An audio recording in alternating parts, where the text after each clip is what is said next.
তো hi guys, welcome back to my channel. তো guys, তোমরা কেমন আছো? আশা করি তোমরা ভালো আছো আর আমি ভালো আছি। আর সকাল সকাল আমি চলে এসেছি এখন তোমার সমুদ্রের ধারে।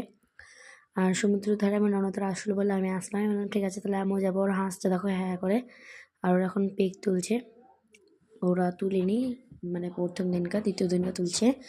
আর এখন ওই অনেক সকাল সকাল তো অনেক জোরে জোরে জোয়ার আসছে, তার জন্য দেখো আমি দাঁড়িয়ে পড়েছি। আর এই যে আমার বরকে যে বলছিলাম ছবি তুলবো, কিন্তু এদিকে আমি ভিডিও করছিলাম, বুঝতে পারিনি। তো বলছে কি জলটা দিকে আসলে ভিডিও করে দেন, ঠিক আছে। আর আমি এখানটাতে আমি নাইটি পরে চলে এসেছি, রুমে পরেছিলাম নাইটিটা।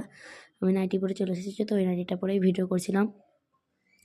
আর নাইটিটা আমার পুরো ভিজেও গেছে, কারণ অত তো সামলানো যায় না, জিরো জিরো ঢেউ আসছে, তো তার জন্যে। আর দেখো ওখানে সবাই আছে আর আমরা খুবই মজা করছি দীঘাতে, বলতে পারবো না এত মজা করেছি। এখানে আমি টাইটানিক পোজ দিয়েছিলাম। আর আমার ননদেরও পুরো নাইটি ভিজে গেছে। আর আমার ভাগ্নি তো পুরো স্নান করবে বলে চলে এসেছে মনে হয় এখানে। আর ওই যে আর একজন, আমরা চারজনে খুবই মজা